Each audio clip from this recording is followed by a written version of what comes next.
Okay, it looks like we are streaming live right now. Oh, and here is the committee chair, Commissioner Freeman. So apologize for the delay, everybody, but we got the IT department and to the rescue. to the rescue, and so I think we're ready to go. Awesome. I am opening my cheat sheet. No worries. So if Awesome. Okay. You're Ready good? to roll? Yep. The I think we're Recreation Committee meeting of the Park District of Highland Park is called to order on Tuesday, December 7th at 5:07 p.m. Pursuant to 7E of the Open Meetings Act, the President of the Board of Commissioners has made a finding that it is neither practical nor prudent to hold in-person meetings because of COVID-19 public health emergency.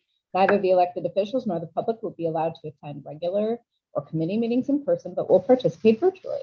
Links to the virtual meeting can be found on the Park District website. Roxanne, can you please call the roll? Commissioner Bernstein, Here. Commissioner Freeman. Here. That's it. Executive Director Romes, are there any additions to the agenda? there are no additions from staff, no. Anyone from the public attending tonight's meeting? So there are 8 people in attendance. So if you want to, Great. Anyone wishing to speak needs to use the raise hand function in Zoom to indicate you'd like to speak. The board secretary will call on registrants who've activated the raise hand feature in alphabetical order. And once again, the chairman of this committee will apologize for her tardiness. nobody has raised their hand for public comment. So Perfect. Is there a looks like motion we to? can move on. Okay, perfect. Is there a motion to approve the Recreation Committee minutes from October 19th, 2021? Yes, I reviewed them and I make that motion. And I'll second. Motion carried. Okay, so we do have. Aye. Oh yeah, you could do all in favor. Oh, all in favor. Sorry. Aye. All right. Aye, aye, aye. So we do have a rec center of Highland Park update. Assistant Director Murrin, Director Carr, and Director Gogolitz present. Gogola. All right. So go ahead, Mitch. Lead it Yeah, I'm off. going to start off. Let me share my screen with you.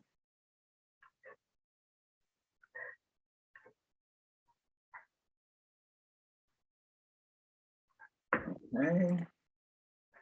Can everybody see the presentation? Yes. Okay, great. So thank you, Commissioner Freeman and Commissioner Bernstein. We're happy to talk tonight a little bit about what's been going on at the rec center, specifically since the start of the pandemic.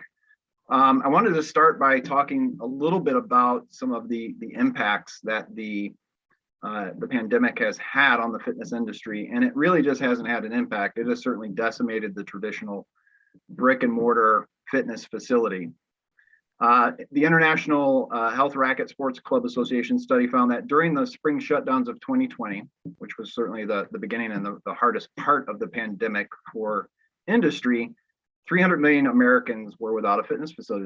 That's 9 out of every 10 that didn't have access to a fitness facility at arguably the most stressful and anxiety-ridden moment potentially in our life. So this fallout in the industry was definitely remarkable. And by the end of 2020, 60% of Americans had either canceled or didn't renew memberships. Almost 1 in 5 health clubs permanently closed. The revenue was cut by over half compared to 2019. And sadly, 44% of the industry's workforce did lose jobs. Now, I did specify that it was the brick and mortar industry that was decimated, but the industry itself was resilient through these times and redefined itself by shifting over to online platforms, and platforms of common names like Peloton and Beachbody. They both saw their revenue increase and double. As we moved into 2021, the challenges definitely continued. In the first quarter of this year, most states had still heavy mitigations and limited capacities. Vaccines were still in the early phases of rollout. And as vaccinations picked up and case rates and hospitalizations went down, the industry started to rebound a little bit. and then Delta hit, and the rebound just couldn't sustain. One bit of information as we were kind of looking through some of the resources for this year and just some of the statistics, Club Industry released some interesting information about the rebound and comparing generations and gender. And what was kind of remarkable, but maybe I shouldn't be so surprised, the millennials and Generation Z membership rates actually are at above or pre-COVID levels. And why I say I shouldn't be maybe surprised is a company called Planet Fitness has actually shown that they're almost back to their pre-COVID levels. And this is a facility that is heavily populated by those two generations. So I guess it makes sense that they're kind of at or around the previous levels pre-COVID. But Generation X and the Boomer generation definitely have not come back to those levels. And they're significantly lower. Some of the statistics here, Generation X was at 37% of that generation had a fitness membership pre-COVID, and sitting right now at 24%. The baby boomer generation is from 33% down to 18%. Out of this, there actually has become a birth of a new consumer, and it's called the hybrid consumer. This consumer, typically has a little bit of disposable income, and they purchase both this online on-demand platform as well as keep their brick and mortar fitness membership. I just actually, literally an hour before this presentation, a piece came across our email that talked about this particular user and how in 2020 they project it to be a $700 billion business. And by 2025, it will increase to 1.2 trillion, marketing towards hybrid users. So this is definitely a user group that has come out of this that we need to look at and attract in the fitness industry. Outdoor engagement certainly has been very successful at the rec center throughout the pandemic. And we've seen some strong showing of our fitness programs on the outdoor group exercise level. So a lot of the story so far has been a little bit of doom and gloom, but there are rays of sunshine starting to develop and plenty of opportunity ahead. McKinsey & Company recently released a Future of Wellness survey, and it's no surprise that, as I mentioned, COVID's done a number on the psyche. Lots of reports of increased depression, anxiety. Our obesity rates pre-COVID in this country were at 40%, so it's not like we were at a good place prior to COVID. But people do realize, if they didn't before, that wellness is important and it's here to stay. And the study shows that consumers are ready and plan to spend and invest into their wellness. The American Council on Exercise asked industry experts, what will be the trends for the foreseeable future in fitness? And three big things came out of that. One is virtual platforms are here to stay. In 2019, they were the 25th biggest trend. And in 2020, they rocketed all the way up to number one. No one expects it to stay quite at that level. You even see maybe in the news a little bit of pullback from the industry news that Peloton didn't meet their second quarter estimates and things of that nature. But it's still going to be here, and it's still something that we're going to have to look at and figure out how to either compete or use that hybrid approach and work in tandem with it. Another really interesting thing that came out of this was industry experts believe that working from home is increasing social isolation, so that people that used to go into the office every single day kind of got a lot of that socialization they needed in life through their work environment. But being at home, they're missing out on that. And an area that they believe that people will use is going to be fitness and recreation. And lastly, as popular as on-demand is and at-home fitness is, nothing is ever going to beat an in-person live group exercise experience. People crave that, and they will return. So that's kind of what the future looks like, immediate and foreseeable. This next slide here shows a little bit of a snapshot of what the rec center's fitness will look like in 2019, in November of 2019, and what it looks like in November of 2021. So we've retained about 45% of membership, which is, when considering, in a slide that we talked a little bit earlier about, where 60% of Americans canceled, it's kind of in line with that, a little bit better than that.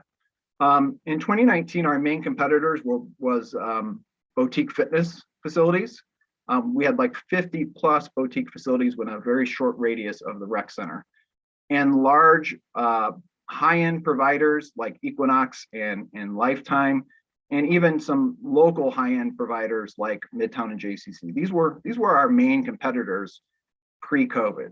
Fast forward to now, and we've lost one of those high-end big box competitors here in Highland Park as Equinox closed down and is not reopening.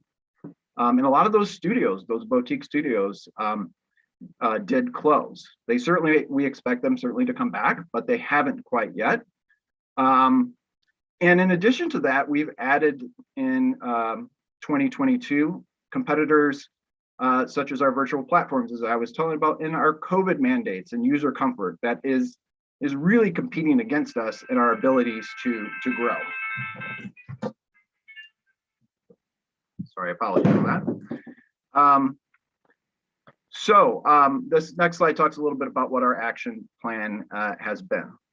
Last winter, we rolled out our own virtual fitness platform. It's called On the Go Fitness. And while we have shifted back and concentrated on our live in-person content, this platform is still existing.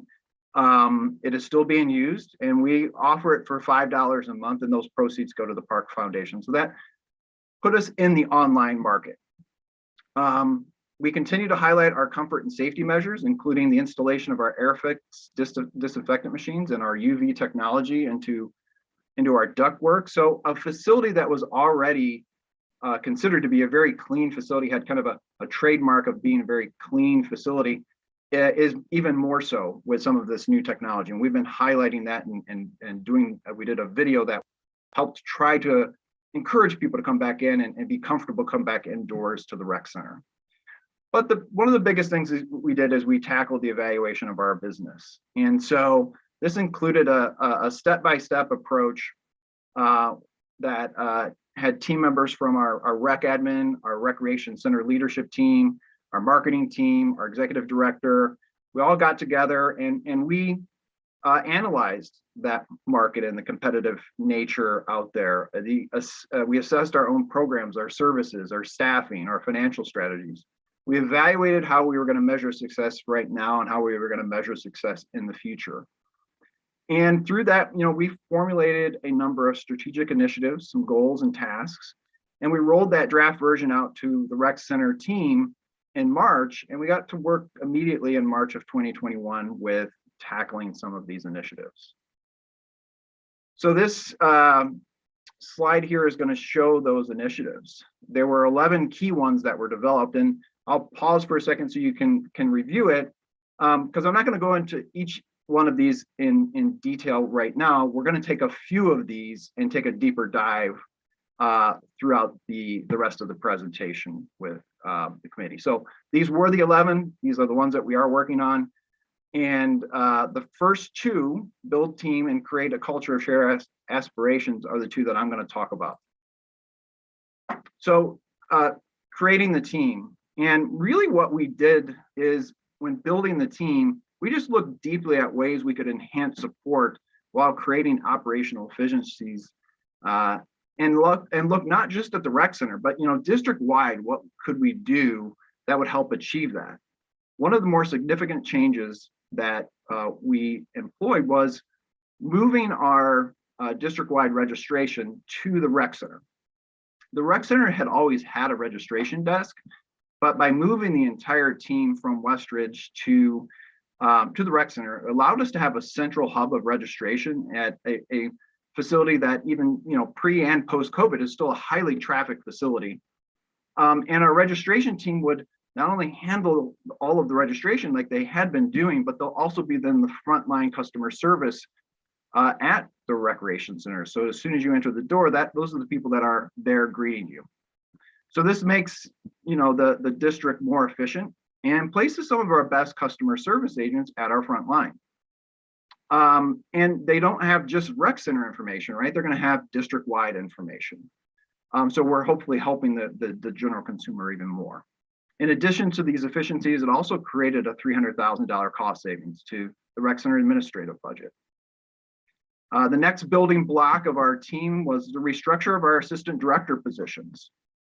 So the position was open at the start of the pandemic, and we used the business plan as an opportunity to better align our assistant director roles. And this new AD role would oversee all of the rec center, as well as aquatics and registration and tennis. And we'd house that position at the rec center for better team management and cohesion. We were fortunate enough to find Amy Murin, who came to us back in June from Park Ridge Park District. And she has extensive experience in fitness management and was ready to take the next step in her career to oversee multiple different functions and areas. And lastly, we realigned our fitness team, keeping in place our manager, Jody DiTomaso, but enhancing the leadership reporting to Jody to better support the fitness area. So we created a new fitness program supervisor who would oversee all group exercise and personal training. And we moved Lauren Worthy, who has been with us for several years in the fitness program, into that role. And then we've redeveloped the membership services supervisor position, which is planned to be rolled out in early 2022. That next initiative that we were talking about is creating a culture of shared aspiration. So how we accomplished this was to bring the team together and to conduct staff exercises that created a shared vision statement and core values while considering what are the key elements of all of the services that we provide at the Recreation Center of Highland Park. So with that, the team formulated this vision statement, which was committed to being an innovative leader in providing health and wellness opportunities for our community by contributing to personal empowerment, promoting the development of safe, inclusive interactions along with social support, and offering value through the best in selection, service, and quality. And from that, we had our team adopting that vision statement, put together core values that the team could adopt and utilize as guiding messaging throughout our daily workday. And those would be our core values. And those core values were centered around community, creativity, safety, being a difference maker, and using teamwork.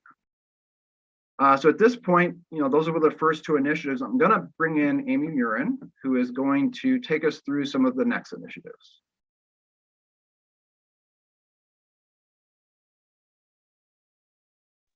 Guess better turn my mic on. Okay, thank you, Mitch. Thank you very much for reviewing the current state of the fitness industry and giving us an idea of what was happening in Initiative 1 and 2. I'm going to be talking about Initiatives 5 and 6, but I do want to go back and say, starting in June, I did work very closely with the team to go through and review Initiatives 4 through 9. But tonight we're going to talk about 5 and 6, which is maximizing revenue and managing expenses and uniquely delivering essential services, which basically means what is our marketing, what is our membership strategy, what is our structure, and what is our pricing. Want to go to the next slide? There we go.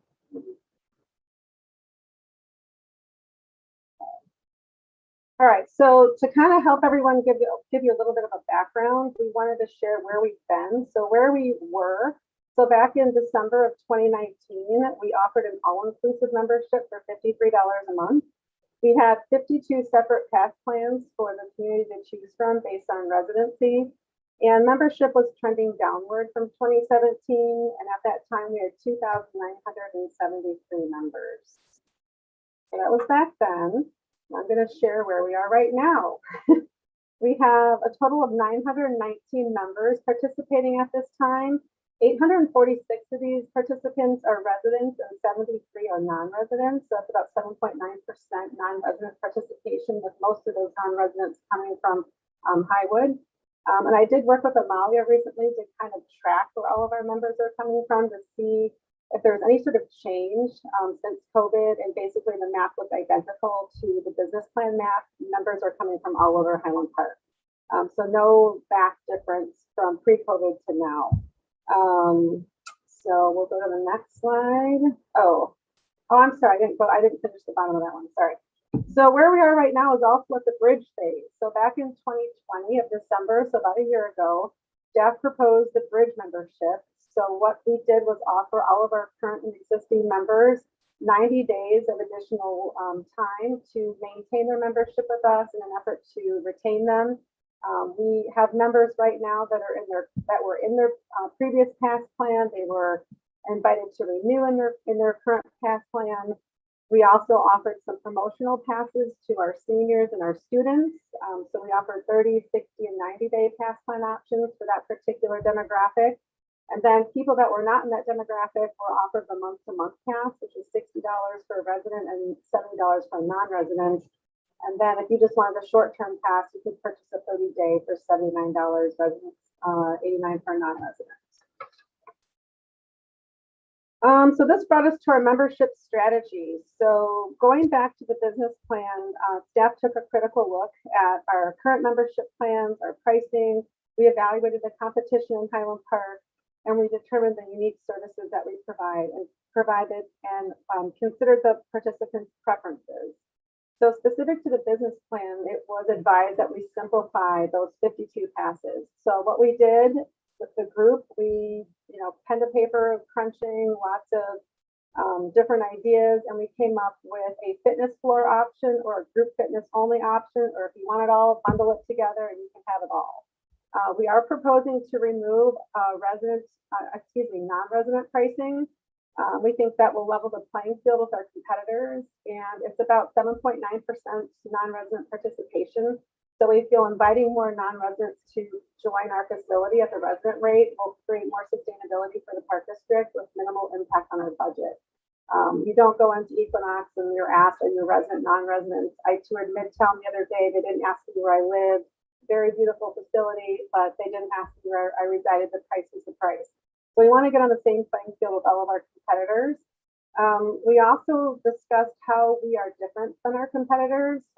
We are all working together with a hybrid user, and we understand that they're here to stay, and there's a strong group of hybrid participants, but they don't have all that equipment in their homes. They don't have all the strength equipment. They don't have the pool, the track. They don't have that social interaction. So that's where we are going to join forces with our hybrid users and encourage them to come to our facility. Maybe they won't come as often, but they'll be here and they'll be contributing to the Park District. So we also have talked about how the Park District has expanded its footprint, and Mitch spoke about that. The staff here did an amazing job for the last year and a half, posting classes outside all over our parking lot, utilizing any space they can find. They brought classes out to the preserve, the beach, Hidden Creek Aqua Park. So we're really taking advantage of all the unique facilities that we have in spaces. And then we also will differentiate ourselves by our pricing, which is up at the top with simplifying by offering those two price plans or just bundling it all together. The business plan also asked us or encouraged us to diversify, focusing on family-friendly memberships. So we do have those ready to go. We are kind of waiting on the Kid Fit and when we're going to bring that back. Right now, there's 2 park districts in all of IQRA that have an active Kid Fit program going with very low participation.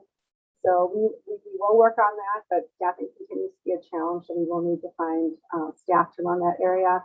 And then we're also asked to work on active engaging activities. So the staff and I have talked about several different classes and programs and things that we can run in the gym. Maybe pickleball will be coming back to the basketball courts during downtime. Maybe some family kid time in the mornings when it's down after fitness classes and things like that to attract the families. So where we want to go. So through the whole budget process, we created a past plan called Fitness Your Way, and this is what we put throughout that's what's in the budget right now for 2022. And we strongly believe that the Fitness Your Way option will capture as much participation as possible, because we do have people that just want to lift dumbbells and maybe rent a treadmill for a month. And then we have people that want to take group X classes that are never going to be on the treadmill or in the weight room.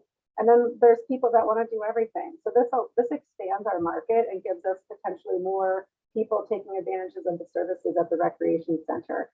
We will provide discounts for seniors and students and additional family members up to 15%. And our goal is to reach 75% of our pre-COVID numbers, which is about 2,372 members. So we've got a lot of work to do, but we think with these with this pricing structure and what Liz is going to present next with how we're going to get all these people with her acquisition plan. So I'm going to pass it down over to Liz. Woo. Hi, everybody. Thank you very much. Amy, can everybody hear me okay? Great. Okay. If we could move to the next slide.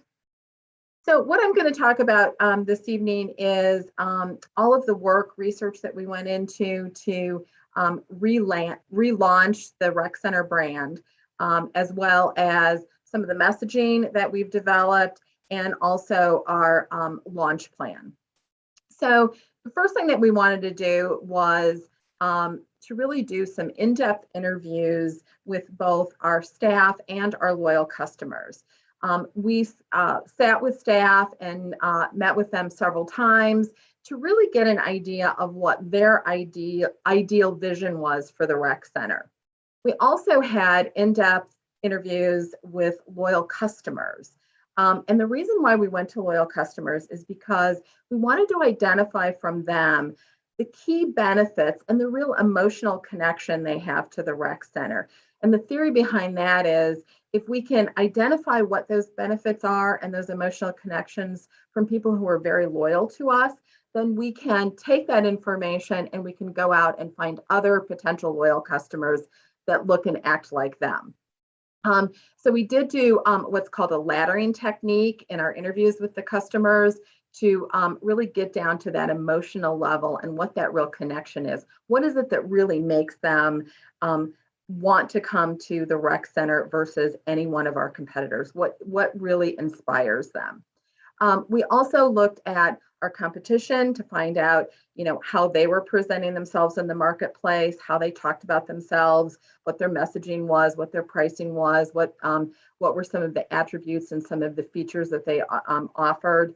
We also looked at industry information. We also looked at similar industry brands. Things like looking at, the athletic sportswear industry, at Lululemon, at Nike. How do they position themselves in the marketplace? We also looked at similar brands that really target the same type of customers that we target, and how do they position themselves in the marketplace? And most importantly, we wanted to make sure that we were aligning ourselves with the business plan and all the great work that that Mitch and Amy and the rest of the Rec Center staff have put into development of this relaunch. So if you want to move to the next slide. So what we found out from staff and most importantly from the loyal customers was there was one sentiment that seemed to permeate through all of our interviews, and that was coming to the Rec Center, utilizing the services of the Rec Center, really ultimately made people happy in their lives. It's a feeling that people had that, they could really tackle their day after they had a good workout in the morning. They felt like their family was more engaged in being active because they themselves were active, and that made them and their whole family happier. So the kind of overall arching theme or umbrella theme for the relaunch is get in, get fit, get happy, because getting happy is the ultimate goal that we all have, especially, in these times when people are, depressed, they feel isolated, really getting in a good workout, going to a place away from your home office and doing something for yourself ultimately is going to make you and everyone around you happier. Some of the not sub brands, but some of the sub themes for the get in, get fit, get happy is this is your time. This is time that you really need to take for yourself to re-energize, to become more productive, and to be happier with yourself. It's a place where you can make connections, where you can connect with a personal trainer, where you can connect with new friends, where you can go and meet friends that you have and work out together. It's an opportunity and a place for you in a comfortable environment to maybe try something different, maybe try a new workout that maybe you felt uncomfortable doing, and having professionals there that can help you, break new ground using the correct form and correct methods. It's also a way for you to create your own path. if you just want to go and work out on the fitness floor, you can do that. If you want to go just walk, around the track and then maybe grab a group exercise class, you can do that as well. So I'm just going to quickly go over some of the content just to kind of give you a flavor of the messaging that we're using. Oops, sorry, can you go to there you go. Okay, so start your fitness journey to a stronger, leaner, healthier, and happier version of you. We're here to help you get there. Our professional team values your individual fitness requirements. We respect your space to go at your own pace, and we're there to provide you with the guidance and motivation when you need it. Energize your workout, experience new and unique fitness opportunities while having fun with a fantastic breadth of programs and options to keep you motivated and moving. You even have the option to enjoy your workout in the serenity of the great outdoors at the Preserve of Highland Park, our new one-of-a-kind natural area adjacent to the rec center. So that's kind of the flavor of the language and the messaging that we're using in all of our marketing and advertising. And I also want to point out most of our marketing, we're really trying to highlight that connection with the Preserve of Highland Park. We feel that's a huge differentiator that our competition, no one can even touch, what we have with a beautiful 100-acre natural preserve right outside. So if you want to move to the next slide. So this is how we're going to launch the marketing. We're going to be utilizing direct mail. We'll also be utilizing a mix of social media. We're going to be doing some commercials on YouTube. We also are going to use Google search ads. That will ensure that the rec center will be, during search will come up at the very top. We'll also be using geofencing. Geofencing is a way that we can send our ads to mobile phones, people who are maybe, at our competitor's location. They will be at our competitors and one of our ads will pop up on their phone. So that's another really good method that we've used before at other facilities that's been very successful. We've used it at Sunset Valley. And we also want to see if we can start building relationships with local influencers. And I also wanted to mention too, that we have a new new member brochure that we just got printed. And this also reflects all of the messaging. This is something that will be given out to potential new members so they can get a little bit idea of all of the different benefits that the rec center offers and all of the features and amenities that the center offers. We also have a beautiful new member portfolio, kind of a hard, thick cardboard envelope that will have all of our welcome letters and coupons and things like that that will be given out to new members. It's something that they can slip into their gym bag, but it's sturdy enough that they can keep it with them at all times and utilize it whenever they need to. And then some of the images that you see on this slide, these are just some images of some of the advertising that we have been using and some of the advertising that we'll be using when we relaunch the brand. And that's all I have. I'm gonna, I think, shoot it back over to Amy, who's gonna finish up the presentation. Thank you, Liz. So Liz and her team are going to do an amazing job promoting and advertising the recreation center. And once all the community members hear about this, they're going to come to the recreation center. They're going to sign up, and we are going to integrate them into the facility to make sure that they feel comfortable, they're acclimated, by contacting all of our new members within the first 7 days of their membership. We will be offering an orientation by a new fitness experience specialist. And that person's going to authorize a personalized equipment orientation. They're going to work with them and help them pick out group fitness classes that would meet their needs and goals and work with the time and their schedule. And then they're going to also offer a new member personal training promotion to kind of really get them set up for success. We're also going to be tracking our new members for the first 60 days because that's such a critical time. We want to make sure that they're using the facility in some sort of capacity. So we will check up on them if we have to nudge them with phone calls, with emails, just to kind of say, hey, we're here. What can we do? How can we help you utilize your membership with us? So that's how we're going to integrate them. And now we're going to retain them. So how are we going to do that? with our amazing recreation staff, with a usage incentive program that the staff are currently working on. So if you reach 25 workouts, that's a milestone. Of 50 workouts is a milestone. 75, and they'll get some sort of recreation center flair. We will continue to work on our engaging weekly member emails. We will also do an annual survey to our participants that are choosing to participate in the fitness school or the group fitness membership or both. We're going to really continue to stress the importance of facility maintenance and making sure our equipment is up and running and that the facility is clean. And we'll continue to develop our customer experience training. So that's how we're going to retain them. And now I'm going to tell you how we're going to do it. So this is very exciting. So right now, there's quite a bit of behind the scenes work going on right now. Staff have created tour cards. They're tracking the tours coming into the building. Staff are building all of these passes in RecTrack, and we're working on our content that we're going to send out to our current members and our existing members. The first week of January, we plan to do some intensive training with our staff so that they're able to answer the questions and help the members get into the right pass plans that work for them. We will be making announcements to our current members and our previous members. So we will be sending that out snail mail to over 3,000 households in January. And then we're going to hit the send button on January 10th in anticipation of receiving all kinds of responses. Sign me up for the bundle, sign me up for the fitness floor only, sign me up for the group fitness classes. So staff will be working on converting those passes from January 10th through February 4th, and we'll do our first bill on February 5th.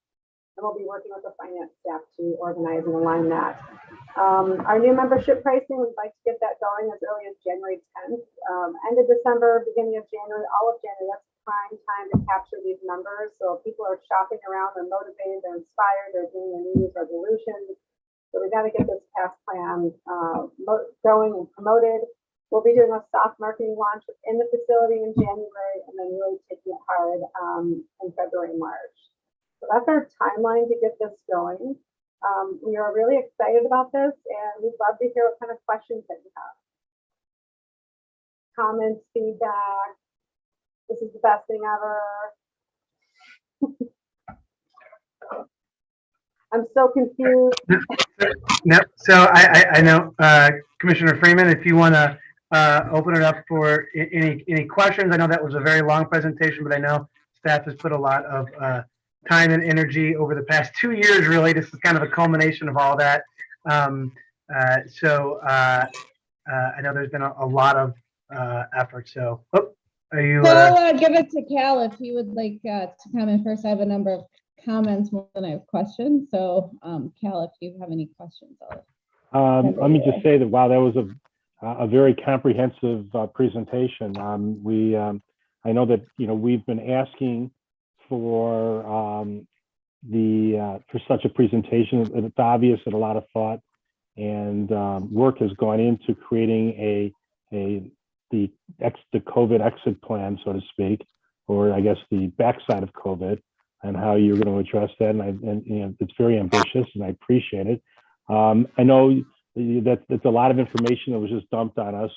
If you could somehow package that and you send us the PowerPoint or something, give us an opportunity to try to digest all that information, that would be helpful. My first glance would be is that, and again, you guys know this better than I do. You're the professionals. Is the first thing that I would think that as a consumer walking myself back into the door there after of not being there for possibly 2 years would be, what do you have to offer that I can't duplicate at home? Whether it's group exercise, whether it's group sports, whether it's personal training, whether it's equipment, TRX machines and things like that, the swimming pool, things that you can't duplicate elsewhere. I think that that would be your leader. And then, it seems like Pelotons are all over the place, but try to, you don't get that group interaction. And I think you've hit the right notes on this one, and that's what you should be focusing on as you try to reintroduce ourselves to the community.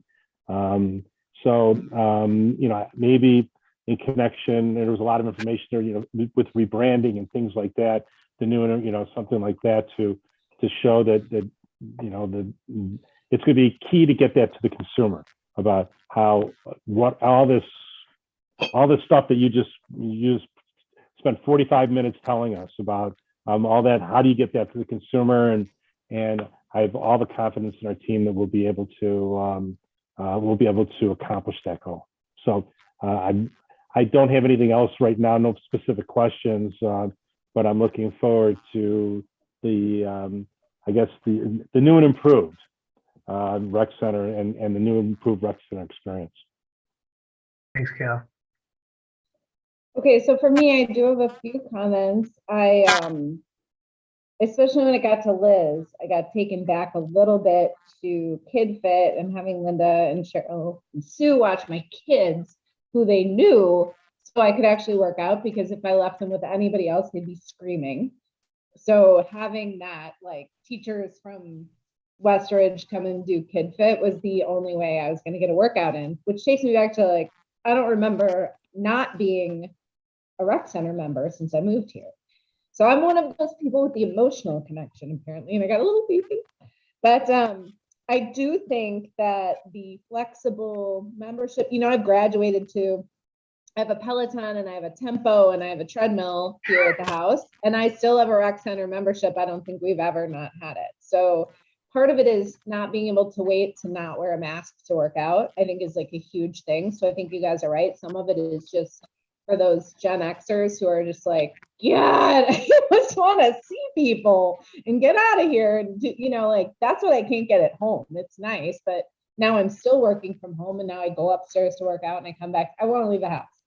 I think the preserve is a huge benefit, just being right there, and we can really flex out to that. And I'm looking forward to doing some like yoga out there and whatever, but I like the flexibility of like kind of dipping in and out. My hybrid isn't so much an online, unless we're calling Peloton and Tempo an online type of thing. I haven't used the Park District one, but just it being like this, I know I can go there. My kids play hoops there. They've learned to swim there. So the building in and of itself has this whole other thing going on. I know I'll see a poster for MLK Day, or a poster for the next thing, or a poster for the fireworks run, Firecracker 5K, or like I can get some info there while I'm there too. So it's more hubby for me. So I like that. And I liked like the weight loss challenges once I had a baby, or like those short-term little programs where it's just, I can dip in and out. I think people have a little fear of commitment given COVID. And so I like the way the memberships look and the options that we have for that, and kind of meeting people on what their commitment level is, or their ability to spend time somewhere and for the money. Also, just want to tempt for all of this with, I have been a member of Equinox, looking for the grass is greener. We went to Midtown, we went to all these places, and we hated it. They were the Lululemons, and this was like my favorite pair of joggers. So we are, I don't want to make it sound like it's not as cool as Lululemon. I'm just saying, this is like just such a comfortable fit and really important for the community. I think the preserve will really give it a big boost. So all of that, I see a tremendous amount of work that you guys put into this. And while it was a lot of information in one spot, I got really jazzed hearing about the marketing and things like that. So thank you. And I look forward to, kind of getting this off to the races. That's what I've got for that. I lost my cheat sheet. Great. Is there anything else for on this? Nope. Does staff have any other? No. Any other info? Perfect. Nope. Okay, so we have an affiliates update. We haven't talked about this in a while, so this will be interesting. Director Carr to present on affiliates. Yes, give me 1 second. Pull up the presentation.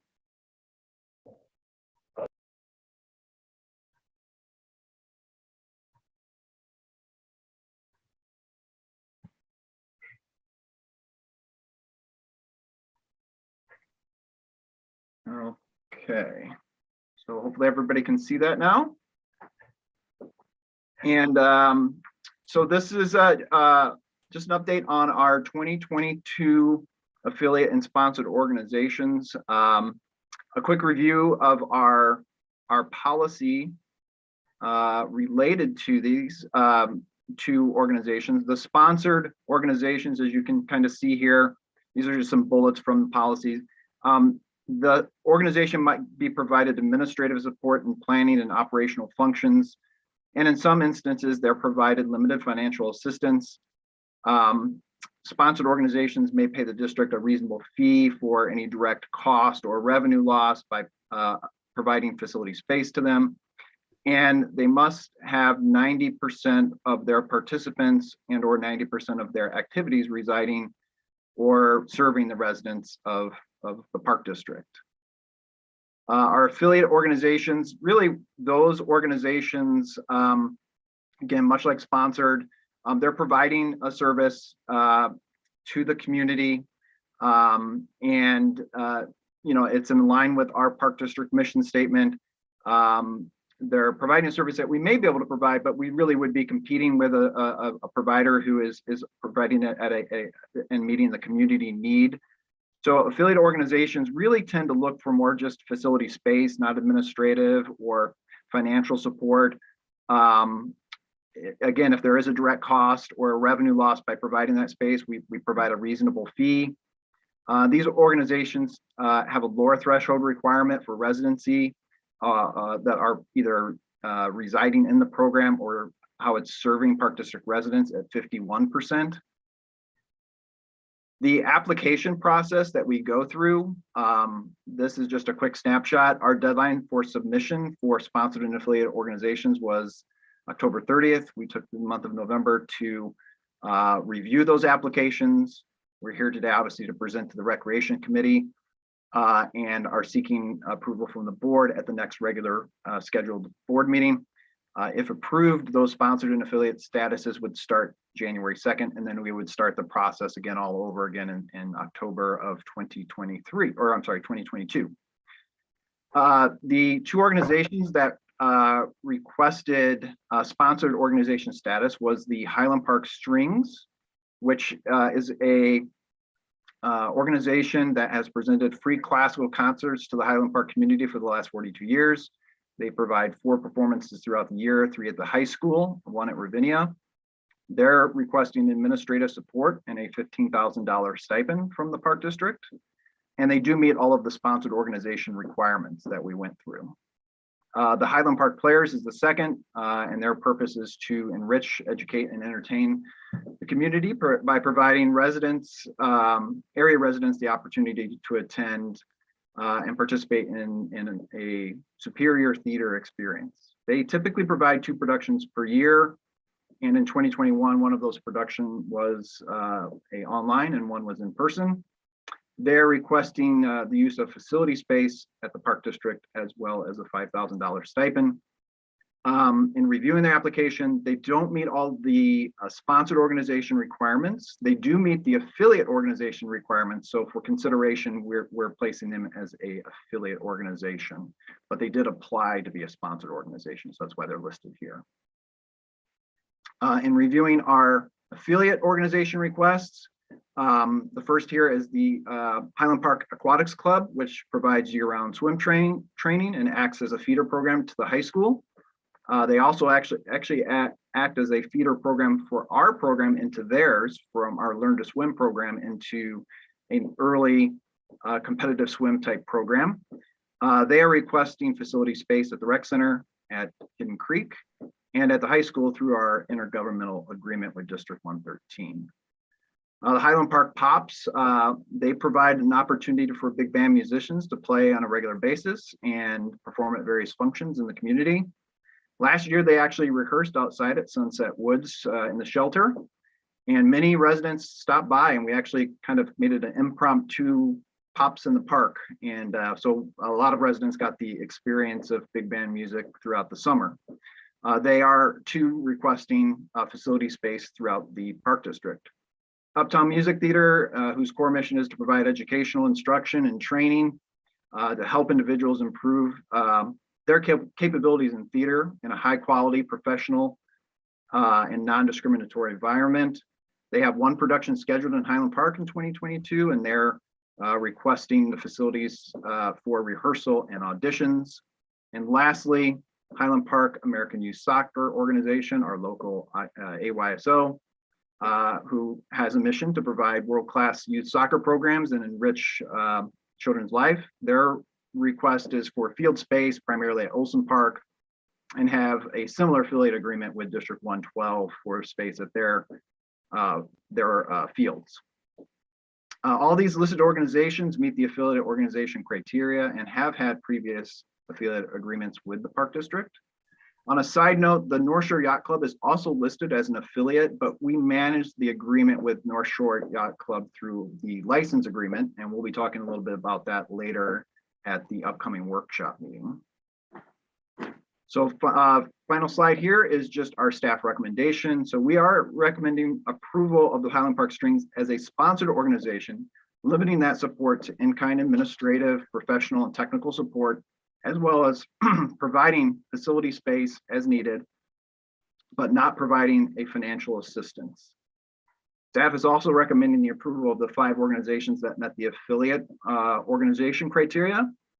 We're planning to evaluate the sponsored and affiliate organization policy as part of the 2022 work plan, and that would include looking at future ways on how to potentially support community organizations like this with financial need if needed, through a partnership with our Parks Foundation rather than through Park District operational funds.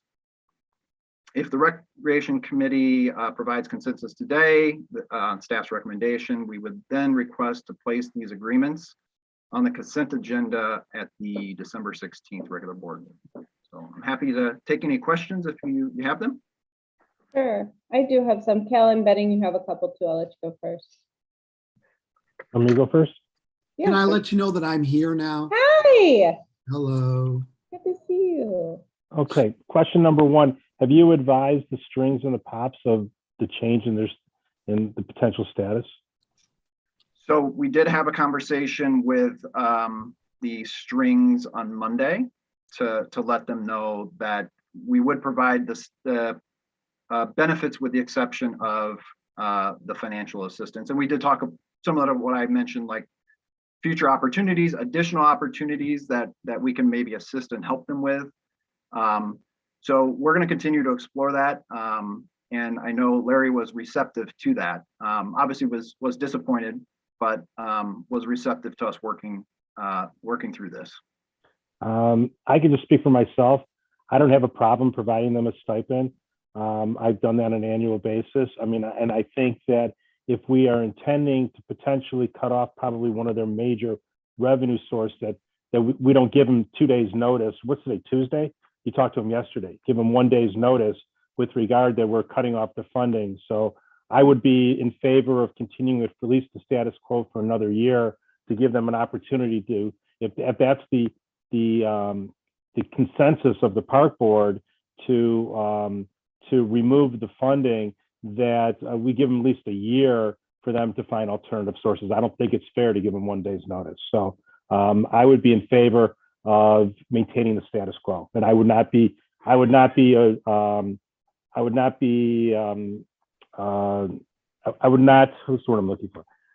agreeable to placing this on the consent agenda. Okay. Okay, Terry, were you here for that whole presentation? I saw the end of it. Cal, lover of the arts, beautiful speech. I really appreciate that. And that wasn't sarcasm. That was completely legit. Love it. I didn't see what the financial impact of renewing to status quo. If you wouldn't mind just going, if there was. Yeah, it was $15,000 was the request from the strings. Yeah. Have you talked to neighboring, like Deerfield or whatever, for their Deerfield Family Theater, or any of the different programs that they support? They have a community band. Has any outreach been done in that direction? We have not done that, no, but Right. we certainly can. That would be actually really good. I'd be very interested to learn, because they actually use my workspace there. So something's happening. I know that they're at least using the space. 2 different theater groups that are supported by the Park District in Deerfield. So I'd be happy to hear that. And for $15,000, I'm in lockstep with Commissioner Bernstein on my support. For another year or forever, or what are your thoughts? Well, I would go forever, but I think we just do this on a yearly basis, right? Correct. Yes, they apply it annually. Yeah, for at least Vice this. President Grossberg, Hello, Commissioner Kaplan. That's right. Hi. let the record reflect I have appeared. Is this I still got the, here a minute ago. is this still the Recreation Committee meeting? It is. We are still in the Recreation Committee meeting. So we'll wrap this up quickly. I do have a Uh-oh, Jen, you're breaking up a little bit. There you what if cat? Oh, for God's. Okay. Let's see. I think you're better Can you hear me now. Yeah. I'm going to turn my camera off because that tends to eat up bandwidth. And I'm sure there's 85 children streaming something in my house because I'm not paying attention to them. So a question, how do we determine who gets a cash stipend and who gets other things from us? Because we do have other incentives and things that may be more valuable as we create better spaces and those types of things. Yeah, it's a good question. So, as far as the way our policy is set, the only groups that would get a financial support would be the sponsored organizations, and really the criteria and what the players who submitted a request for that didn't meet was a 90% threshold of either participation or that the services that they're providing, like the concerts, that 90% of them are provided to Highland Park residents. So it's a fairly high threshold that not a lot of organizations meet. So, but that's the financial piece. And your other point is well taken. A lot of our spaces, certain spaces with rental and the time of that rental are a bigger loss of revenue than others. So we do, obviously we're prioritizing our programs. These spaces that we tend to provide no charge to is a space that we normally don't have renters for. If there is renters that would use that space, or it may be displacing users, such the case is with like Highland Park Aquatics Club, they're charged that reasonable fee. And we do work with them to provide them space that is either really like late hours or after hours where we're not displacing users. So I'm not sure if that fully answers your question, but Well, it just, it's like, okay, so you're affiliate, I'll give you $15,000. And then let's take AYSO as an example. They have to charge double as another neighboring district because we don't have bathrooms or lights, let's say, or they have to mow the lawn or whatever. It just seems like, what's the criteria for you're a sponsor and you get something from us? And as a new person to this, I have no emotional tie to the stipends we've been giving out. But I'm kind of wondering, like, is there an actual program, or is this just like legacy stuff we picked up along the way and we're not really sure how to respond to it as we go forward? And staff's kind of like, well, 25 grand here, 15 here. We have all these unfunded projects. Why don't we look at a better way, maybe to donate something of value that's not necessarily equal to cash?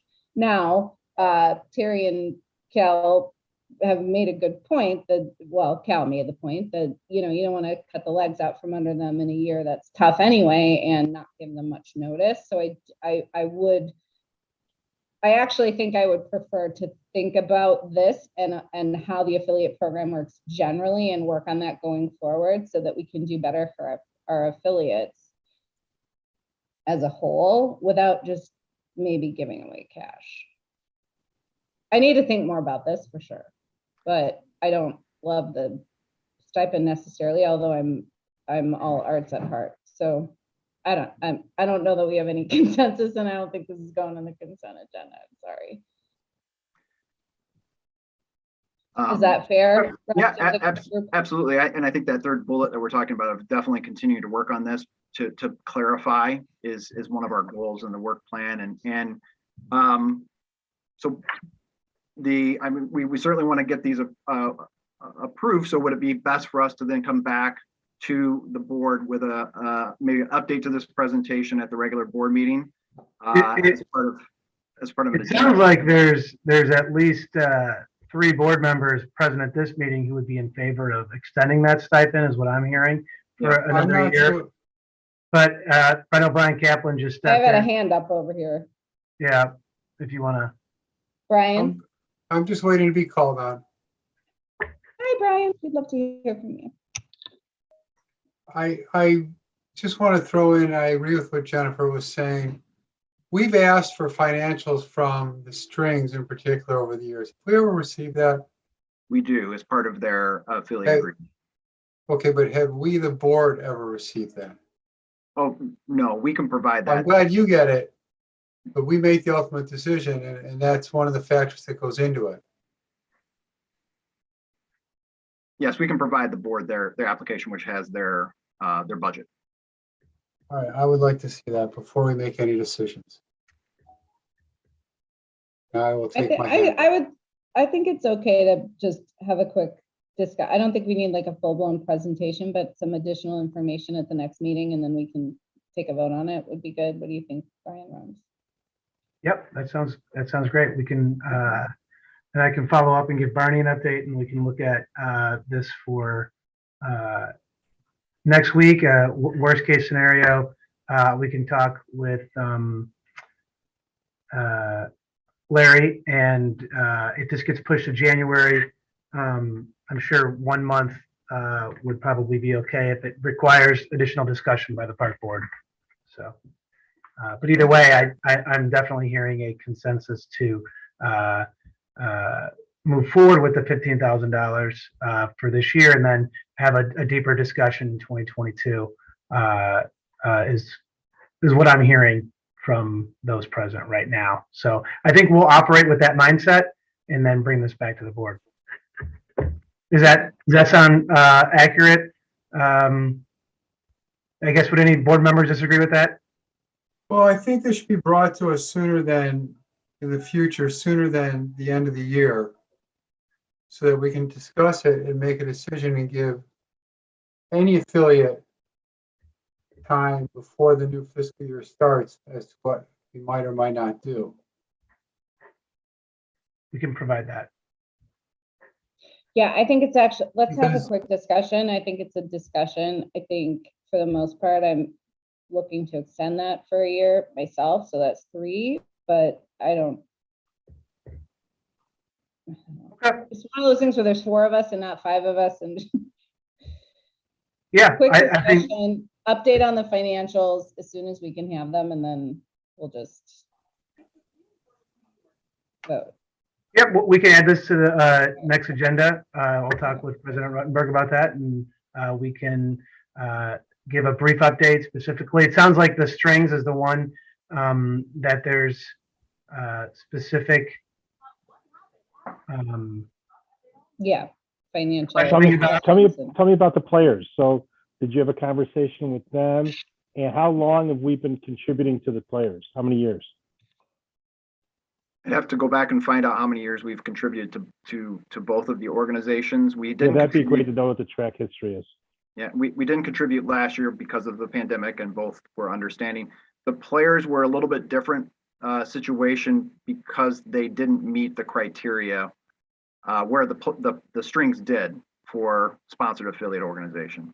Yeah, but I like the history of the players, because even though that they may not meet the criteria, the board, I believe, and correct me if I'm wrong, has the ability to waive that criteria and still donate if they decide. Is that correct? Sure. Yeah, I think it's like, how long have we done this? How disappointed will they be? What's the expectation? You know, how does it look? And And then what do we it's do? my recollection, sorry to cut you off, Jen. No, It's my no, no. recollection that on an annual basis, that they would come and make a presentation to us and explain what they're able to achieve based on the fact that we give them certain, give them money every year. And I don't believe we've had a presentation in the last couple of years. At least I can't remember. We have not from any affiliate except for AYSO. So I So we did in 2019, then in 2020 we didn't because of the pandemic, and now it's 2021. So again, before, I mean, I you know, again, I'm just speaking for myself, but I'd like to hear, I like to see the financials, number one. Number two, I like to hear from the sponsoring entities. If they're asking for money, why do they need money from us? Yeah, so I think that's a little, this is why we might need to figure out a better rubric for 2022. I don't want to hear people pandering to a board for money. I want there to be a very clear rubric, and if they make it, they may get it, if that's what we decide. If not, they don't. You know, like I'm confused why one organization would get it or another. I'm confused by it. So I am with you guys on the maintaining status quo to not cause a rift on expectation. I just want to know, what is that expectation? How long have we been doing this? Should we continue this for one more year? And then maybe we talk about it for 2022 and going forward. Is that okay? This is definitely not a consent item. It Sorry. it definitely makes sense from staff unless there's any other board comments. Mhm. Okay, that's all we have, I think, for that agenda item. Okay, well, then we're out. So is there, oh, well, public. Is there anyone remaining from the public or any other business from staff or board, right? We still have None from staff. anybody else on the board? Nope. Okay. So Executive Director Romes, anyone else from the public on tonight's meeting who's raised their hand indicating they'd like to address the board? Nobody has raised their hand. Awesome. We will not be going into closed session. Do I have a motion for adjournment? Move to adjourn. Do I have a second? Second. Meeting is, Just oh, everyone point in of favor? order.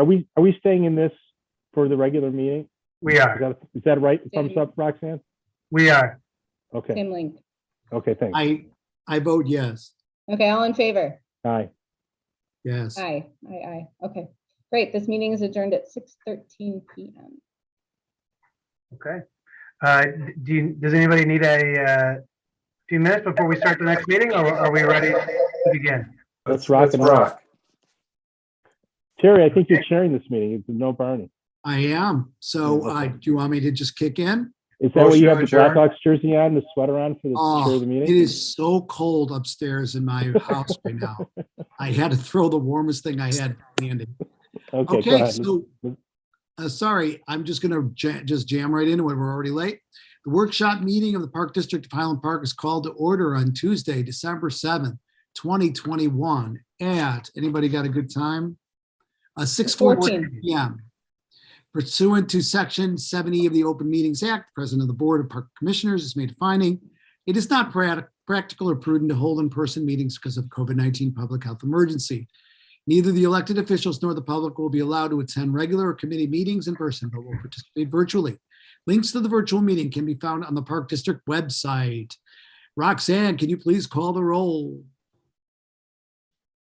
Commissioner Bernstein, Here. Commissioner Freeman, Here. Commissioner Kaplan, Here. Vice President Grossberg. Here. All right, so we have any additions to the agenda? Executive Director Romes. No additions from staff. Okay, we have added a very brief closed session at the end of this that should be, there's a separate link for that, I do believe. Okay, public comment for items on the agenda. Is there anybody from the public attending tonight's meeting? There are 8 attendees currently. Okay, anyone wishing to speak will need to use the raised hand function in Zoom to indicate they would like to speak. The board secretary will call on registrants who have activated the raised hand function in alphabetical order. Executive Director Romes or Roxanne will call on raised hands. Okay, so we do the public comment. So we have anybody that is raising their hand who wishes to speak on items that are on the agenda. I'm not sure if this is from the last meeting still up there, but looks like Councilmember Littlewer has her hand raised. I don't know if you want me to speak when you're in the process of going through things on the agenda, or if you'd rather I speak at the end, or I just had a comment or two about a couple of things on the agenda. So I don't know when the appropriate time is. This would be it, I believe. Okay. Well, I just wanted to comment on some of your projects, which are very exciting and are moving forward beautifully. And I also wanted to announce, I believe that our city manager, Gita Newkirch, spoke with Brian Rome's probably as late as this afternoon to mention that through impact fees from Albion 2, it was just announced that the Park District will be getting back $350,000. And if you look at Albion 1, Albion 2, and McGovern, impact fees should bring in close to $1 million to the Park District. And I'm really excited for that because I know that there are so many improvement projects that you have in the areas of those buildings. And I'm very excited and hoping that there'll be things that we can see, just tons of things coming up for kids in the areas. And I look to Old Orchard, I look to downtown Glencoe, and I see these wonderful buildings coming up in downtown Highland Park. And I'm hoping that we'll have some beautiful recreational areas for our children too. So I just wanted to congratulate you on that and say I look forward to working with you with those funds in particular for those projects. Thank you. I'm not sure if Commissioner Bernstein had to have his fingers in his ears for that, but sorry, Cal. Okay. So anybody else wishing to speak on items on the agenda? Nobody else has their hand raised. Thank you. Okay, great. So we have a consent agenda, approval of the Illinois Mutual Retirement Fund authorized agent and appointment to Brian Rome's and supporting resolution. Is there a motion to approve the consent So agenda? moved. Is there a second? Second. Roxanne, please call the roll. Commissioner Bernstein, Aye. Commissioner Kaplan, Aye. Commissioner Freeman, Aye. Vice President Grossberg. Yes, motion carries. Park Avenue Breakwater and Boat Ramp Replacement Project update. Director Smith to introduce Mark Wagstaff and Robert Smith of Smith Group to present. Thank you very much. So at the November 23rd Lakefront Committee meeting, staff provided an update on this project. This evening, Mark Wagstaff and Rob Wright of Smith Group are here to address some of the comments that we received at that Lakefront Committee meeting and also provide a further update on the project. I'm now going to pass it on to Mark. Thank you, Jeff. Thank you, commissioners. I'm going to share my screen, and then you will be able to see the same presentation that I'm looking at. So let's see, I think that should be up.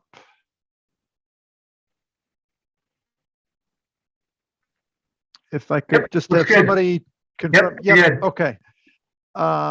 Great. Well, thank you for the introduction. So the items that we wanted to just update you on were the schedule, the cost opinion, let you know about some of the details that we're still in the process of developing and finalizing, and then have an opportunity to answer any questions. So with regard to the project schedule, you've seen this slide previously. This is the engineering schedule. So everything is on track for us to hand over the final construction documents to staff midway through January. Where the permit applications with the Corps and IDNR have been submitted. We're going through some correspondence with them, but everything is on track at the moment. So then the next phase that we get into after that is the bid phase. So I've shown some tentative dates here. We would be looking to advertise the project for bid as soon as possible after those final construction documents are complete, with bids due late February, and then tentatively bringing a bidder to the board for approval in March of next year. And so that would be the bid phase. And then to go through what we're looking at for the proposed construction schedule, assuming that contract were approved, by the board in March, we would be working through pre-construction submittals in the spring and summer 2022. The current plan would be that the contractor would mobilize to the site after Labor Day, and then substantial completion would be in the spring of 2023. Trying to leave the contractor, as wide a window as possible, so that we can get the most attractive bids possible, but writing into the contract that that the boat launch would be completed and open and ready for use prior to the Memorial Day weekend. One of the things that we're just discussing with staff is exactly what that substantial completion date should be in the bid documents. But that's that is the currently proposed construction schedule.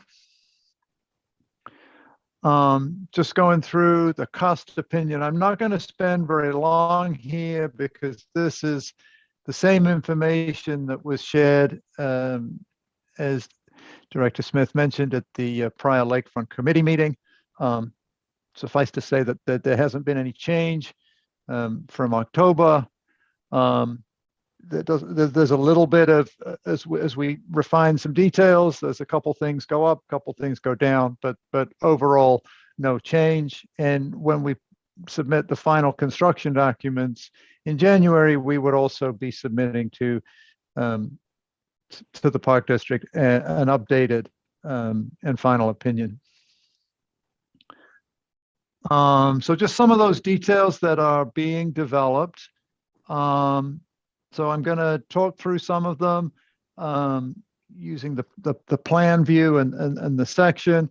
So this is a very, very similar plan view that you saw at the Lakefront Committee meeting. We have made a few. We've addressed some of those issues that came back to us as comments. Thank you.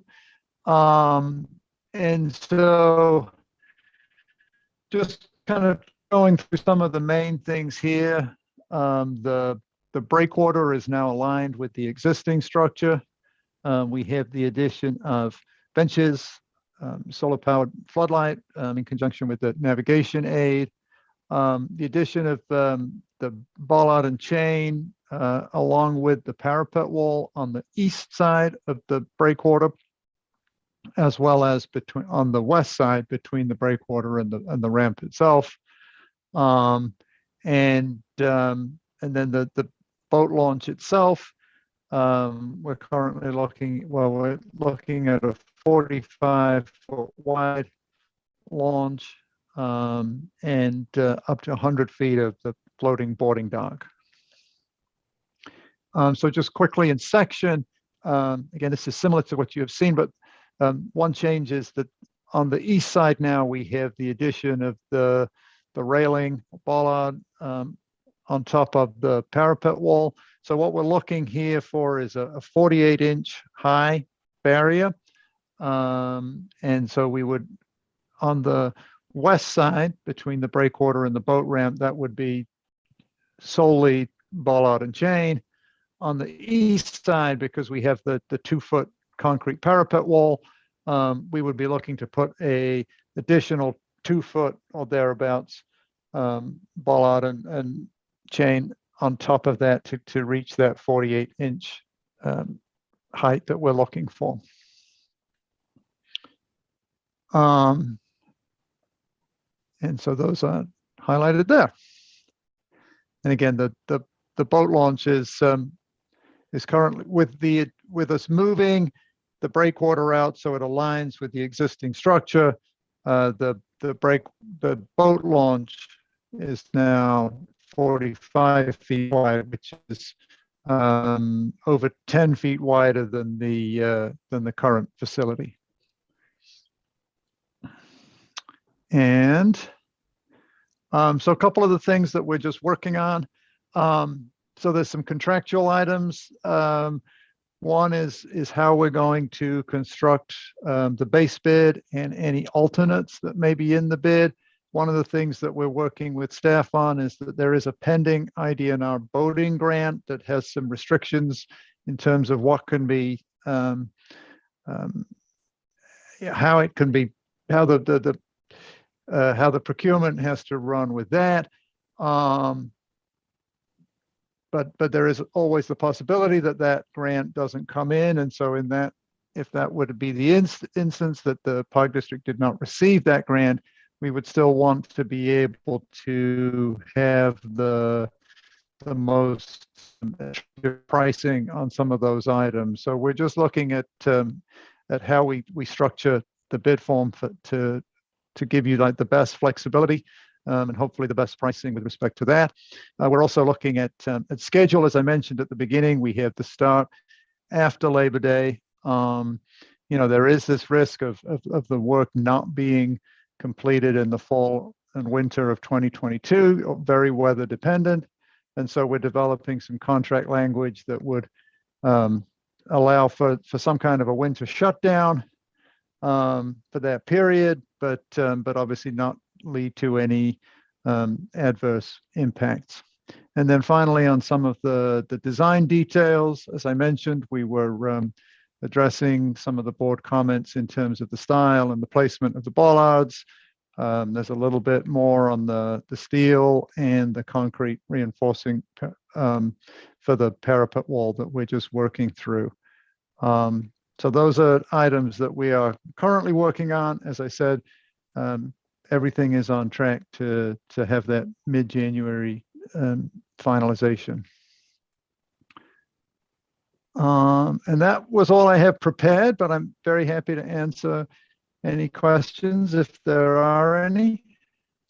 Okay, great. Well, let's just go around the board here. Commissioner Bernstein. Can you hear us? I have no questions. Can you hear me? Great. Yes, thank you. Commissioner Freeman. I have no questions. Very straightforward. Thank you. Thank you. Commissioner Kaplan. Nice presentation, no questions. Thank you. I am the same. I do have actually, I have one small question about the bid. We've heard some talk about that because there are so many projects going on around the lakefront that we might have trouble with getting people bidding on the project. Do you know, can you shed any light on that? So, I mean, certainly that it is a very active year for construction. With the lake levels being high, there are a lot of projects, and there are more projects continuing to be bid. I think one of the things that is very advantageous to you is that you're not looking for the work to be kind of done immediately. So if we can get that bid out nice and early next year, people know that they have time to plan for it. And so I think that is, I think that certainly is working in your favor. I would be, yeah. I think that Mark kind of summed that up. The biggest thing is that we're giving them a window of opportunity to complete your project. So we're not dictating that they have to have all of this done on a certain date, but they can look out and plan in the future for a late fall construction or a fall construction if they would like to do that and undertake that at a bid price. So doing that, we believe that we're going to have give the best possible bidding climate to you as the Park District in something like this. There's a possibility that they already have work in the spring and that this could be their fill-in, or they could be looking at it if they have no work and they want to be aggressive and begin right when they can, according to the permit language and also our completion dates within the contract. So I think that this is going to work out really, really well, allowing that flexibility for the contractor. But as Mark said, we still have to nail them down within the contract language to say, it's not like they can come in on, say, June 1 and destroy it and then not come back until next year, right? So we have to have some milestones in there, or total number of working days once they begin work, not including those weather days. So they make constant progress on this project and not just remove the barge and leave, right? There has protection that needs to happen for your other improvements within this little inlet here. Okay, good to know. Before we let you go, is there anything from the board? Anything else for Mark or Robert? Okay, thank you. Sorry. Okay, thank you. Thank you all for your time. Thanks, Rob. Thanks, Mark. Thank you. All right, give me a second here. I need to stop sharing. There we go. Now I can leave and let you get on with your meeting. Good evening, everybody. Good night. Thank you. Okay, 2022 license agreement with the North Shore Yacht Club update. Director Carr to present. Okay. Before, Terry, before the presentation, I just want to go on the record that I am a member of the North Shore Yacht Club, but I've consulted with the executive director, and however, we don't think that should be in any way and hinder me to participate in these discussions. You wanted to recuse yourself, didn't you? No, I'm not going to, but I'm just wanting to put a record that I am a member, a paddle member, so to speak, of the North Shore Yacht Club. Okay, so noted. Thank you. Okay, Director Carr. Okay, hopefully everyone can see this presentation screen. So this is just an update on the annual license agreement between the North Shore Yacht Club.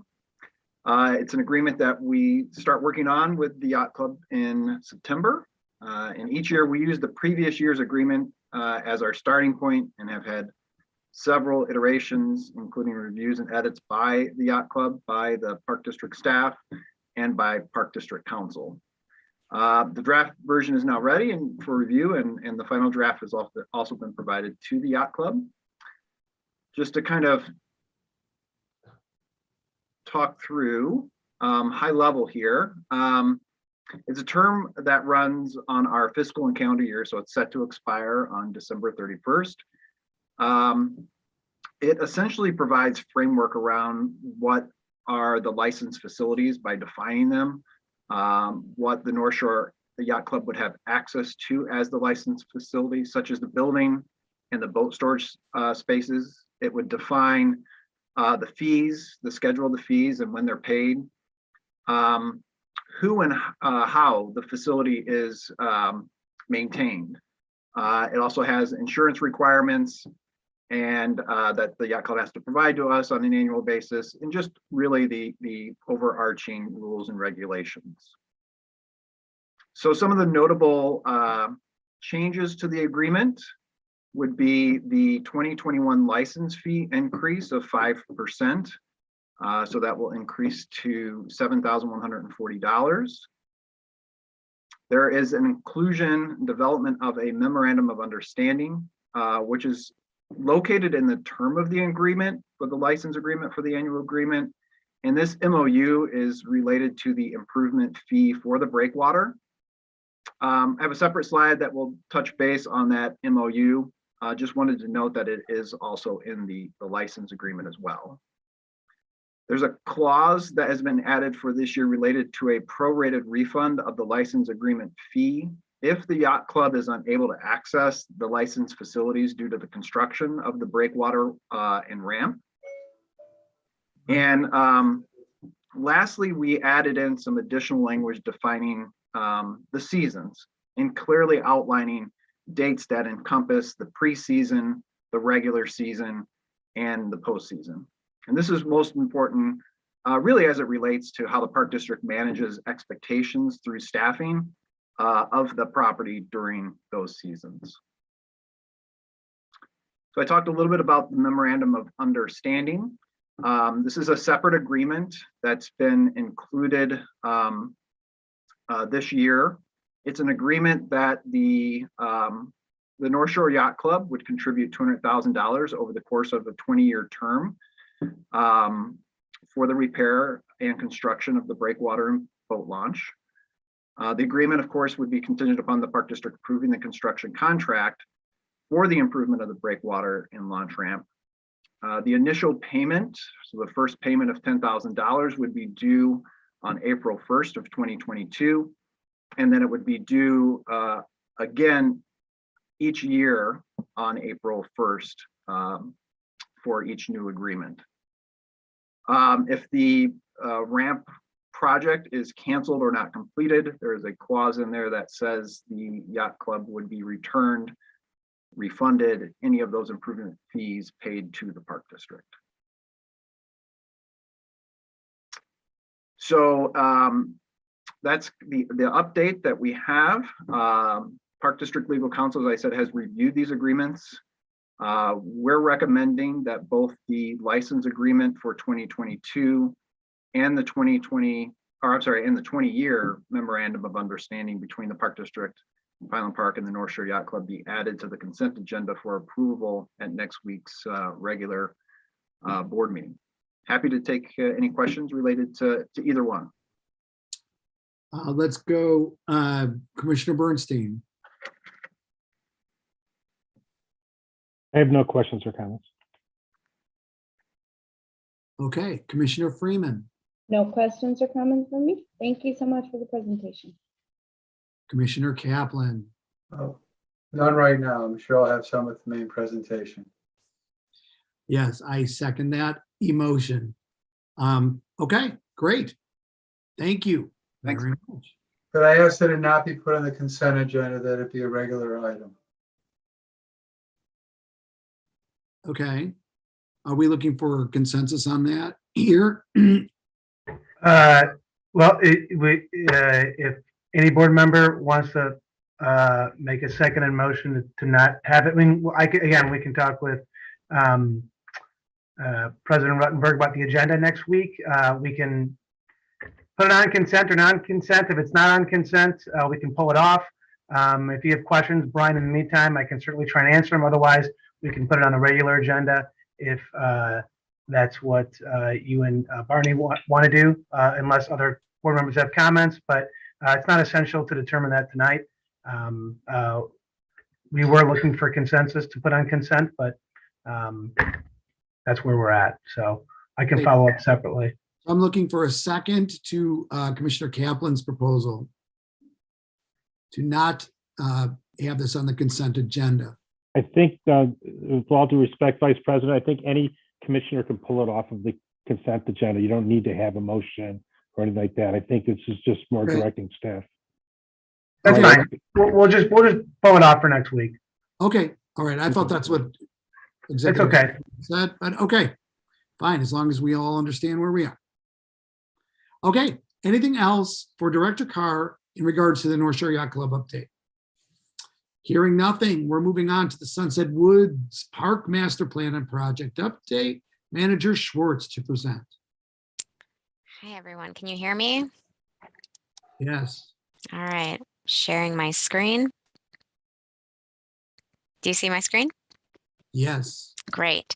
Okay, so we are wrapping up the Sunset Woods Park Master Plan project. We presented the plan to the Parks and Natural Areas Committee back in October, and staff is recommending that the Park Board approve the plan at the December 16th meeting. So I'm going to go through the plan briefly, and I'm happy to answer questions afterwards if I didn't cover anything or something you'd like to touch on. Okay. All right, there we go. So the plan is rooted in 4 principles, and these 4 principles address the feedback that we heard from the community over the last year and a half or so. So the first principle is preserving the natural character of the park. And so I'm highlighting here that this plan really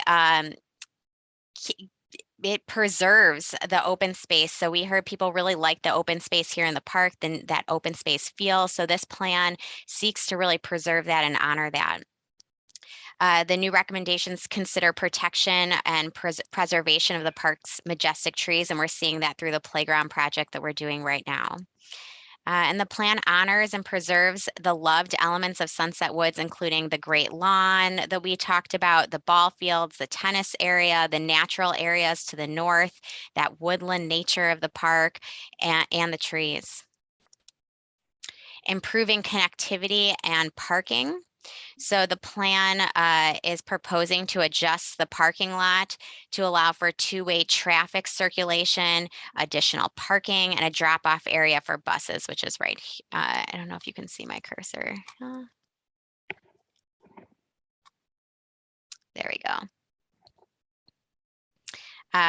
It's proposing to repurpose the central entry drive as a dedicated pedestrian walk, and that also limits conflict points on Sunset Road.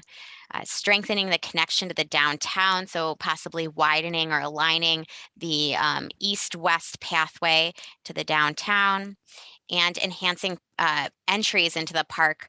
So those are all the circles that you see here to create visibility and a welcoming feel into the park. Enhancing and repurposing existing amenities. One of the things we noted as we began planning was renovation of the existing 3 hard surface tennis courts. That has already taken place this year with the addition of some overlaid pickleball lines.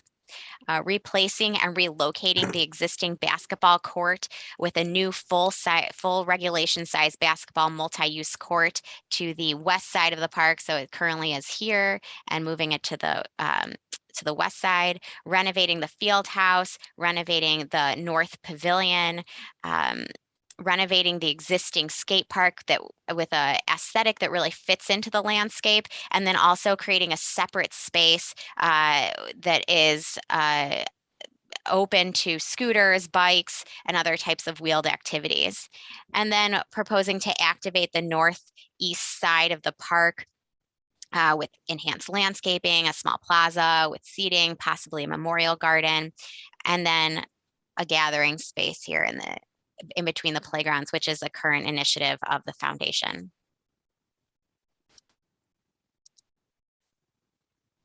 The plan's proposing to add new community recreation that we heard through feedback, some desired elements that are not currently in the park. A natural style tiered seating area located here for a gathering space. This is our central park. A lot of people use this park for gathering. And so using the existing topography to activate this space. A multi-use water play plaza, and when not in use, that water play plaza could be a multi-use seating area off of the main east-west route, and outdoor adult fitness equipment, and that would be located here. So I know I went through that quickly, so I'm happy to, I'll keep going, but then I'm happy to go back and answer any questions. Oh, quickly is good. I could just start. Well. Do you want me to keep going, or you want me to Keep stop going, there? keep Okay. going, keep going. All right. So each of these proposed improvements is prioritized in order to guide implementation. We prioritized or determined the priority based on impact, community interest, and effort to complete. Each of these proposed projects is currently unfunded and will only be pursued if funding is identified. This plan is a living document, as are all of our plans, and as such, this prioritization plan will be reevaluated and based on community needs as we continue to change and grow. If approved, we will start looking for funds to implement the plan, and if funding is identified, we'll confirm and approve the project concept before proceeding. And then, as I mentioned earlier, this plan is a living document. So there are a few considerations that were brought up through the process that did not get directly addressed through the plan, but are noted as future considerations and will be considered if funding is identified. So these are listed here. Dog amenities. We know that the clay court maintenance is challenging, so continuing to evaluate that. Pickleball is a growing sport, so continuing to evaluate if this is a site for growing pickleball. Pedestrian lighting and where that goes.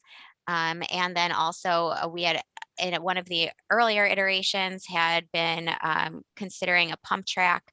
So continuing to evaluate that because it did seem to get some community interest. And that's it. So I'm happy to answer any questions. Okay, we'll kind of go in reverse, which makes me first. I'll just say it's very gratifying to see where we have come over this past year and a half, whatever it's been. I know there was an initial plan, and we had great hopes, and the board worked the way it was supposed to work. You brought us what the ideas of the staff were, the ideas of the community, and we worked very hard together to pull together a really great plan, which is going to be unleashed on the community next year. And I cannot wait to see the finished playgrounds and then the plans that we have going forward for the next several years in our premier downtown park. So very exciting. Commissioner Kaplan. I second that emotion. Commissioner Freeman. Looking good. I love how this is shaping up. I like, how we're seeing where the spaces are laid out and all that. Thank you so much. No questions. Okay, Commissioner Bernstein. Amalia, so by looking at the plans, you rethought removing that third baseball diamond. You're just keeping that as open space right now? Yeah, and that was something we heard, I think, from the board and from community, that this open space area is really important and kind of defines this park. And so that we scaled back, the skating area to stay east of the existing walkway. I mean, I would have just, I'm fine with this plan. I would just mention that sometimes behind the backstop of that third baseball diamond, it does look almost like a dump sometimes. It looks like there's things that are just left there. So if we could have in-house, I'm sure we could do something with regard to maybe doing some landscaping over there to make it look nicer. I'm talking about behind the post office. Yeah, go ahead. I'm sorry. Go ahead, Marla. No, I failed to mention the one thing I wanted to say, and it is noted in the plan that we are completing our park site plan initiative project alongside or concurrent to this plan. And part of that effort, we're identifying gaps in standards at our parks. And so we've actually identified through that effort a number of improvements, such as maintenance and other like operational improvements, such as waste receptacles, drinking fountains, just trying to make that experience of the park better. So while maybe not addressed directly in this plan, that was something that we were doing concurrently, and we will address. You'll start seeing more improvements in the spring to our amenities and cleaning that up. Yeah, I'd like to see something done in that southeast corner of the park with bushes, trees, something to clean that up. And because again, I think there's some old football equipment back there. It kind of looks dumpy. So while we're looking and thinking about the park, but that's the low hanging fruit that we can address. Yeah. So that's fine. Thank you. Yeah. Good point. Anybody else for Ms. Schwartz regarding Sunset Woods Park? Great job. Thank you very much. Thank you. Okay. Moving on, moving right along. We are going to the West Ridge Park Site and Building Update. And guess what? Executive Director and Manager Schwartz to present. Go ahead, Amalia, if you want to keep going. Sure. Yeah.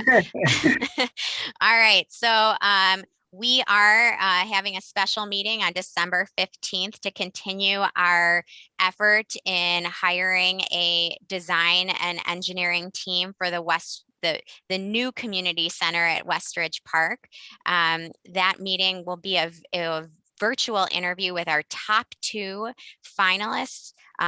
So we'll have Halliburton Route at 5 p.m. and Woodhouse Tanucci at 6 p.m. Each firm is going to have about 45 minutes with the park board, and we're going to spend the first 10 minutes and we've instructed the firms to address the two questions that came up at the December 2nd facility committee meeting. And those two questions are the pros and cons of renovating the existing building versus building a new building on the existing site or somewhere else. So they'll walk through those pros and cons. And then we've also asked them, if they were to be selected for this project, if they can walk us through their approach and process in working with the park district to analyze the site, engage stakeholders, and design the building and site. So to walk us through those questions, the master planning, so that we start answering that question that was coming up on the December 2nd meeting. After that initial 10 to 20 minute presentation, it will open up to the board for questions. Is there anything I missed, Brian? Oh, sorry. Nope, I don't think you missed anything. I think we're just looking to confirm with the park board if there's any questions or comments before we continue on that path. And obviously the goal for that evening is to select the top firm to begin negotiations with for that agreement. So certainly want to hear if there's any questions or comments from the board. Yeah, I guess my prompt for the board is there anything else that was not covered that you would want to know from these two firms when we meet with them? So just going around, Commissioner Bernstein. I have nothing else to add. Okay, Commissioner Freeman. Nothing more from me, thank you. Commissioner Kaplan. All right, nothing more. Perfect. I'm good. I think we got a good plan for next week. So thank you again. Thank you. All right. So we are moving on to the review of vouchers. Director Peters to present. Okay, good evening, everyone. In your board packet, you had the list of vouchers, which was rather large for a workshop review in December. What happened was when we closed out or issued the new debt certificates, we retired 2012 and 2013 certificates. At the recommendation of our bond counsel, they asked that we pay our the final payment of the debt certificates for 2012, 2013 by December 1st. And so that's why you see roughly $1.4 million in there in bank drafts that you normally would see hit in the middle of December, but they wanted that taken care of before the debt certificates were closed upon on December 1st. So that is a large change that we usually don't see happening in this voucher run. A couple other of the larger payments this month were the second MAC payment for NSSRA for $156,000, payment to Team Real for the preserve for about $152,000, Golf Learning Center parking lot for $83,000. And that was really the big ticket items in this run. And does anyone have any questions? I do not. Commissioner Kaplan. No, thank you. Commissioner Freeman. None, thank you. Commissioner Bernstein. I had some questions, but they've already been answered. Oh, okay. Thank you. About life. Okay, fantastic. We are just cruising right along, aren't we? I want to say it's the leadership that's contributing to that. I would like to second that. Let's just keep going.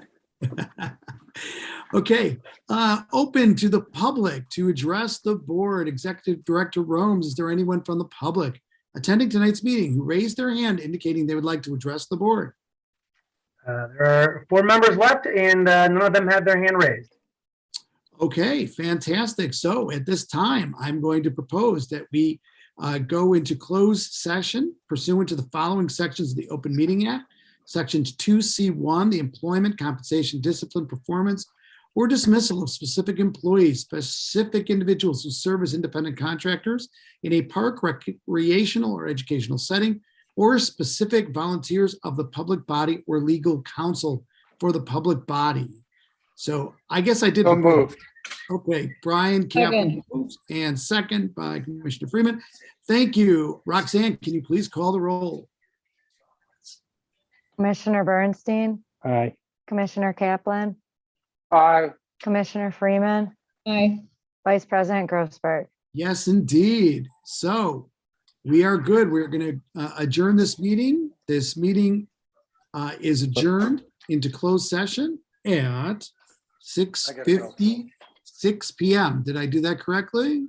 Brian, are we leaving this open so after closed session we can come back and then adjourn? Is that how it Yeah, works? I'm actually going to stay here in open session, and I think you guys are going into closed session. So, Okay. I think Roxanne will do I'm, a transfer of sessions for you. So she will meet you there. Okay, yeah, so I'm we'll be gonna back. hop on with you guys just to make sure we're all set, and then I'll jump back and open. So I'm Bye-bye, leaving everyone. this one. Right, Happy thanks. holidays. Where is the everybody. link for the closed? I'm so sorry. You have a second link that you were given. It should be in your invitation, correct? Yeah, I remember seeing it at some point. Okay. Here, let me.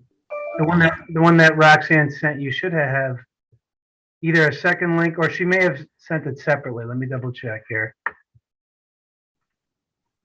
I see a guide. I see Zoom links for December meeting. I don't see it. I don't have a link for close. All right, hold on a second here. I will forward it to, you want me to forward it to both your emails or just your PD. Please. PD? Okay. Now that I spent my life logging in. All right, we'll see you over there. Thank you.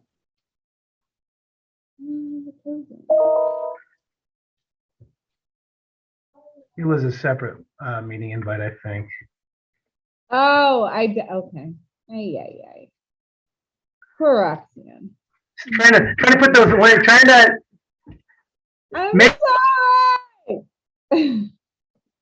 it as easy as possible. I know it's a little challenging. All right, I'm staying here. You're going there.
I was just going to stay muted and off camera until they come back.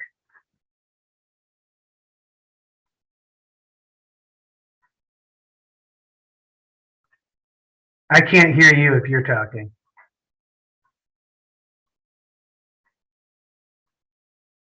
Roxanne, are you talking?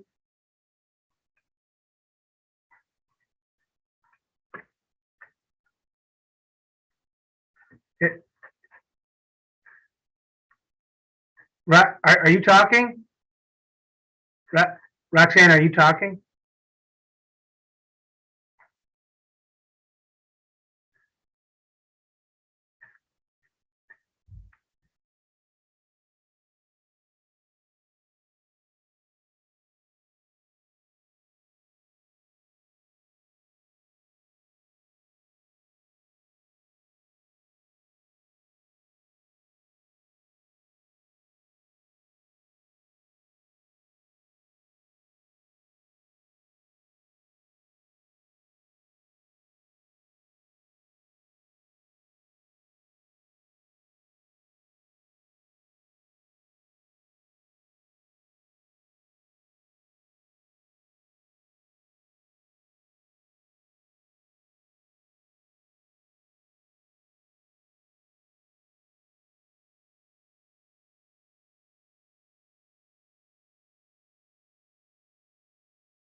Is anybody else here? Ah, there you are. I'm here. All right. We tried to make it as fast and painless as possible, so you wouldn't feel all lonely here. I just need one freaking meeting invite. with But all just of so us you know, in it. That's we what I are need. live and we are still live on YouTube. I know, I'm just telling you what I need Oh. in live and What on do you- YouTube. What? Okay, gotcha. Okay. All right. So, Miss I Freeman. move we go back into open session. Yeah. Okay. Do I have a second on that? Second. Okay. Is there anything else we need to Aye. discuss in open Aye, aye, aye. session? Aye. Okay. Is there any That's it. action that needs to be taken from closed session? The answer That's- is no. So I move to adjourn. Okay. I think we all agree. Love you. Aye. All right, see you Bye. later. Bye. Okay. Bye. Thank you.